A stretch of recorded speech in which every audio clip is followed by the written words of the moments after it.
First of all, I would like to thank you for this invitation. It's gonna be, I guess it's gonna be very interesting.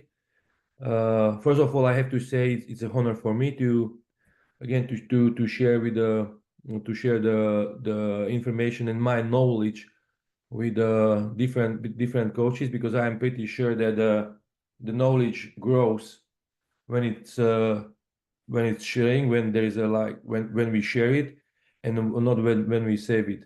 So when we talk about before, so about the topic, so I try to pick the topic that is very difficult to find the informations about. The name of the topic is directional pick and roll coverage with a smart off-ball defense. So what does it mean generally? So if we talk about the directional pick and roll coverage, we are gonna talk about the high pick and roll when we wanna force and shade the ball handler to their weak hands. So we wanna push the ball handler in the high pick and rolls into their weak hand.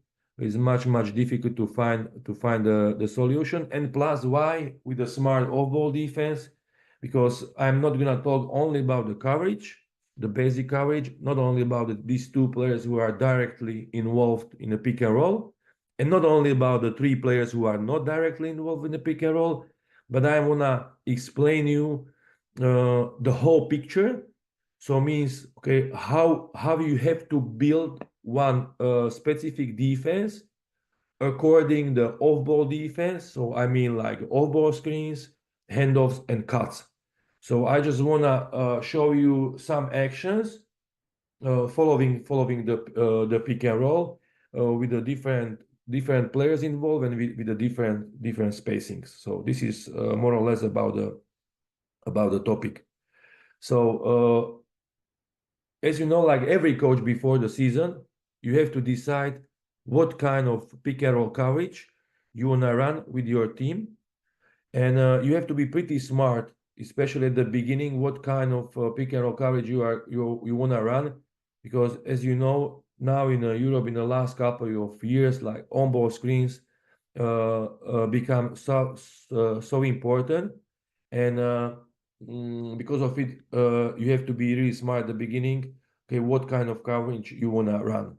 So first thing, what you have to take in consideration, and this is like a league tendencies. So it means you have to know how looks like your domestic league, because there is a big difference between the leagues. Like let's say, at least my experience, as I am followed the EuroLeague for many years. Comparing it, for example, to Polish league when I worked before, it's a huge difference. French league is different.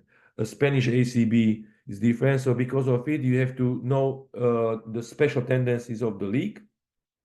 And second thing is, and this is even more important, that you have to know exactly what kind of players you have. So means what kind of players you kept from the last season, or you have to know about the skills of your new signings. Pick and roll coverage at the top level depends on scouting. Of course, every coach scouts before the game their opponent, and according that information what you can get from scouting, of course you can use different coverages. One very important thing what I should probably said at the beginning was that I don't think so that the weak defense, weak pick and roll coverage can be the main one. They try to use it as a plan B, or like a second on third option, because I am pretty sure to run it as a main pick and roll coverage, it's not the smartest decision. So if we talk about the scouting, so first of all you have to know where the pick and roll action is played. So it means if we talk about the high pick and roll, side pick and roll, slot pick and roll, elbow, and so on. Second thing is how far the pick is set. So it means if the pick is set on 3-point line or over the 3-point line, or 2 meters higher than the 3-point line is, or some logo pick and roll even much higher, or let's say corner pick and roll. Another very important thing is who is involved offensively and defensively. That's very important, that if you wanna run well balanced pick and roll coverage. So you have to know exactly, okay, who they play it for and why they play it, but not just offensively, but from your side, if you talk about the defense, so you know exactly why you want to run this kind of coverage. And then if we talk about the players who are directly involved in the pick and roll, so what the ball handler prefers, if this is a player who mostly runs on ball screens for himself or he runs it for his teammates. And if we talk about the screener, if this is a screener roller, if he prefers to pop out or short roll. I mean, you have to answer this question before starting running any kind of pick and roll defense. If we talk about the high pick and roll, as I mentioned at the beginning, because we are gonna be focused only on high pick and roll. So there's, you know, as you know, I mean, like every coach knows it, that there is many different coverages. So as you can see in this picture, so we can have a like flat, drop, switch, blitz, hedge, and one of them is weak, what I'm gonna talk about, and or we can talk about some mix of these pick and roll coverages. Even for example, me with my team, I run a couple of mix of these coverages, like a weak with the switch, especially at the end of the defensive possession, last 8 seconds, we switch a lot. Or, for example, there's a specific situation. Let's say that you play against a great off the dribble shooter, even from behind the arc. So we use, for example, weak with the hedge or weak with the blitz. So it's up to you again. You can mix it to get even better results. In this diagram, I just try to show you that this is the whole season 2023-24 and all pick and roll defenses in a whole season long. And you can see in the two columns, red ones, uh, we call it ice, but it's still like a directional pick and roll on the side, on the middle. So you can see that there's not too many teams who prefer running this kind of defense.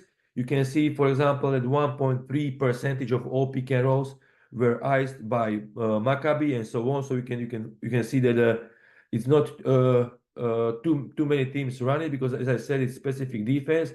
But to have it in your arsenal as a special coverage, it's a really great tool, and often in the games after timeouts or against special player or special action, it's very useful to run.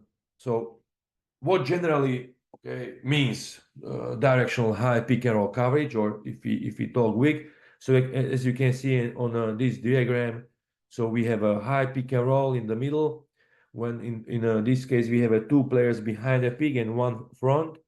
So we just wanna shade the ball handler to his weak side.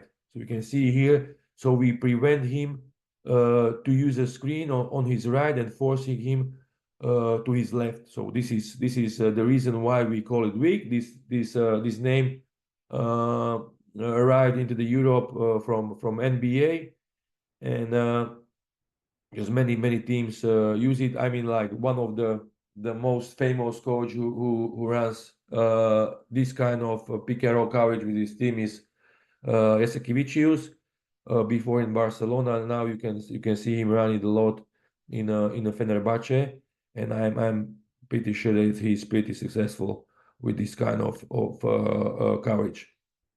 As I mentioned before, so we can be combined with any other coverages, like a weak into the hedge, weak blitz, and a switch, depends of characteristic of the two players involved in a pick and roll.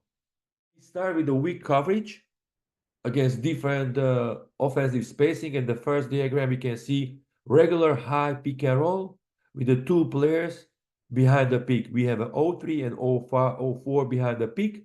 We have 0-2 on vision in a ball side corner. So let's say that already on ball defender shading left, we have a pose getting the proper position. So what we generally do?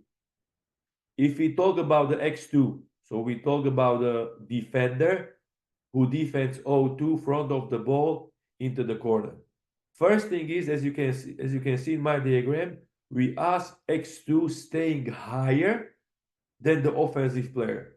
This is the reason that we ask X2 getting higher, because first of all, we need the stunt, that we need our defense to be shrinked. And second thing is, we were not scared that O2 gets backdoor, because X4 is responsible to help if there's a backdoor behind the back. But we didn't have a problem with it. But first thing is, it's a shrinking defense. The second thing is, was if there was a straight line drive. So here, okay, especially if we talk about generally about such a great players like Mike James, so there is a possibility to switch X1, X1, X2, but really rarely. It was not a basic rule. If we talk about the X3, so again, stand on elbow, 1 foot in, 1 foot out. Of course, depends on the abilities of O3, but basic stance was 1 foot in, 1 foot out.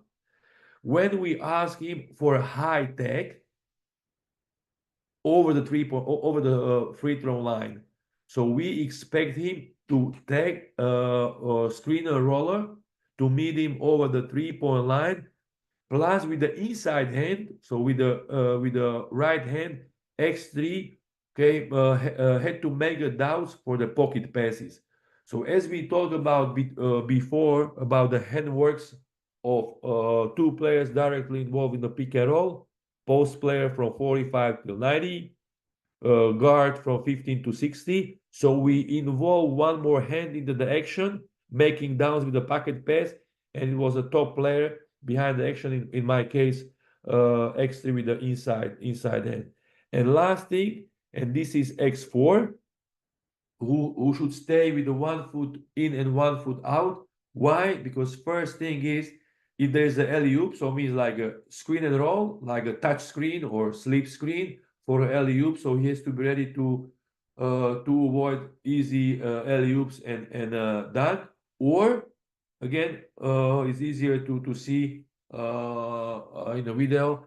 So if screen roller gets the pocket pass, so X4 had to be ready to rotate and help if there is a catch and immediately drive by 0005. In this case, X3 covers the first pass. So this is a basic spacing, 2 players behind, 1 in front.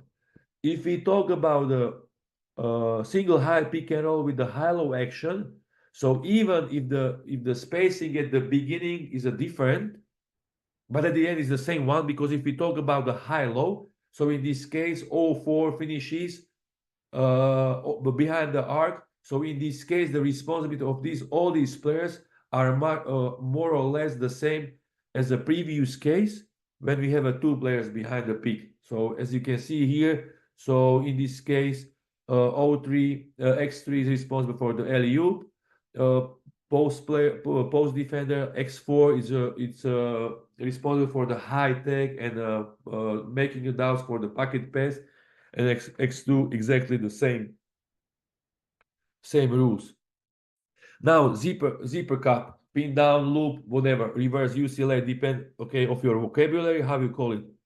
You can see here that we have to ask our defense if we talk about the off-ball action following weak. Again, we had to install a couple of different rules how to defend it from the right side or left side, because you just cannot run the same thing, because it can hurt you. So if we talk about the left side, pin down and right after pick and roll, so general rule is face guarding and forcing into the traffic. It was the first. So we lock top, we force into the traffic. So in the side where we have an X4 and X5, we stay connected as much as possible, and we chase cutter and deny over the 3-point line. This defense is more or less simple, because you just go with your man and you denied when the O2 pops out behind the 3-point arc because you just one pass away, so you deny. What was the problem? It was from the opposite side, from the right side, and now from the right side, after pin down, you have to guard a little bit different because first thing is again the same top block forcing in the traffic, but the problem is that you couldn't guard from the ball side too much because if you were over aggressive, and in this case, if 0-2 cutter gets the ball, he could curl and attacking the basket immediately. So from the right side, immediately when the ball flies from 0-1 to 0-2, so we always ask our guard to jump and to close his middle drive immediately, because we are still talking about some action with the pick and roll. So we should stay from the inside on if we talk about the pin down on the right side, because we wanna force him into the left, so we couldn't trail as we did on the left side. So this is, for example, the different scenario how to guard who comes off the screen of the pin down left or right side, because we always have to be aware about the pick and roll action. So again, according to pick and roll coverage, we adjusted the off-ball defense left side and right side. So we have a game of I guess EuroLeague. We have a high pick and roll. Okay, in this case we have a Calates with the Davis a couple years ago.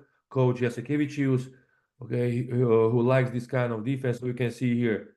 So they first of all, okay, we have 3 players out of the action, 1 step in, 1 step out. And in this clip, you can see the first thing is the handwork of Davies. So he covers now, like from my point of view, as you can see in the circle, this is 45-degree angle handwork. So from here till 90. So when he stretch out his arm parallel with his shoulder, this is his job to cover. And you can see now, okay, and this is Calates, that he already tries to avoid the screen, not stucking there. And plus, what you can see here in this clip, cross step of Davis. Cross step. This is for me cross step, guys. Up, cross. Why? Because in this case, screen defender can cover much more space. You can see 2 players behind the pick, Mirotic with the Kuric. They stay pretty well. They don't rotate. They don't help too much. Just they are ready if there is a pocket pass. Okay, and now this is important. Why is so deep Davis? Because his job is not challenging the shot. His job is to guard, post, screen a diver if he gets the ball after action. And this is okay face-to-face defense. Even if he scores, this is a really tough shot. So this is a great defense. We have another action. Again, Barcelona, La Provitola guarding with the Davis again. So we have 3 players you can see. Jakubaitis with I don't know who is the top guy. So again, they stay pretty well. Smith's there, open stance. Again, Davis is responsible for his man. La Provitola avoided the screen, and we have a tough off the dribble shot, what general defense is wants. Now we have a Fenerbahce with the Shanli. So again, okay, great positioning, cross step. Okay, and this is what I said before, guys. So we said, okay, that if there is one of the weak point of this defense is a straight line drive, but Post is responsible for the straight line drive, and Shanley is responsible. In this case, guard defender, I guess this is Hazard.